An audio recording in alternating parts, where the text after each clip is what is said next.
Hey everyone, welcome back to Corporate Decoder, the place where we unpack the secrets hidden within the numbers and legal jargon of the corporate world. Today we're looking at a filing that feels less like a business update and more like a final curtain call, but we'll dig into what really happened. Before we dive in, if you like getting direct insights from these complex reports, make sure you are subscribed and join our Discord community, linked in the description below for more in-depth discussions. We're talking about Tilt Holdings Incorporated and their report from the 7th of November 2025. Now, this isn't one of those exciting growth stories, it's more of a situation report. The action kicks off on the 7th of November 2025. This is the date everything seems to have come to a head. You see, Tilt Holdings Incorporated is incorporated in British Columbia, and on that November date, things took a serious turn. They had already announced that a court in British Columbia had granted them protection under a special law for companies in financial trouble. Think of it as a formal way to say, we need time to figure things out before everything falls apart. But the real punch in this report comes from a notice Tilt received from Cboe Canada Incorporated, a stock exchange. On the 7th of November, Cboe informed Tilt that trading in their common shares was being suspended immediately. This is like the stock market saying, hold on a minute. We're stopping trading until further notice. And it wasn't just on the main Canadian exchange. Their securities were also halted from trading on the OTSID marketplace, which is a place where certain companies trade their shares. But here is the kicker, the part that really spells it out. Cboe also said that Tilt's common shares would be officially taken off the exchange on the 18th of November 2025. This is usually the final step before a company is completely delisted, and the report makes it clear there was no guarantee the suspension would be lifted before then. The company then put out a press release on the 14th of November to announce all of this. This filing includes that press release as an exhibit, giving us a look at how they communicated this difficult news. The report itself doesn't contain detailed financial tables for this specific update. Given the circumstances, the focus is purely on the events that led to the trading suspension and impending delisting.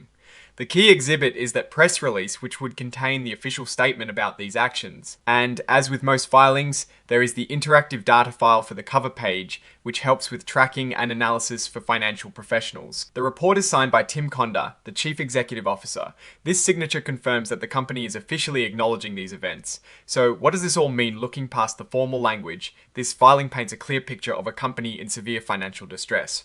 The Cboe Canada Incorporated suspension and upcoming delisting are not minor hiccups. They signify that Tilt Holdings Incorporated is facing significant challenges that impact its ability to even be traded on a public exchange. This often happens when a company can no longer meet the financial reporting or operational requirements of the exchange, usually due to insolvency or bankruptcy proceedings. The previous announcement about seeking protection under the Companies Creditors Arrangement Act is the underlying reason for all of this. When a company enters this type of protection, it is a signal to investors and regulators that its financial health is critically compromised. The immediate suspension from trading on Cboe Canada Incorporated and the halt on the OTC market are direct consequences of this. It means the market has lost confidence in the company's ability to continue as a going concern, or at least to meet the standards of public trading. The official delisting date of the 18th of November 2025 means that shareholders will no longer be able to trade their shares on that exchange.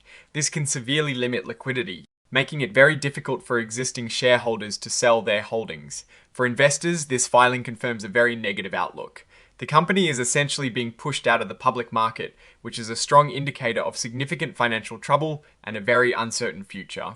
The lack of detailed financial tables in this specific report suggests that the focus of this filing is purely on the operational and regulatory events, not on presenting an updated financial health snapshot.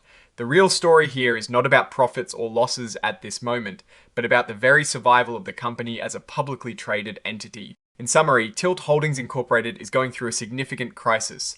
The suspension and impending delisting from Cboe Canada Incorporated are the most critical pieces of information here. They are a strong signal that the company might be headed towards bankruptcy or a restructuring that's existing shareholders. The company's direction is clearly towards a period of extreme uncertainty, and the risks for investors are very high. Without a successful restructuring or a buyer stepping in, the future looks bleak for its public trading status. Alright, that is our quick look at this Tilt Holdings Incorporated filing. What is your take on these events and what they mean for the company and its shareholders?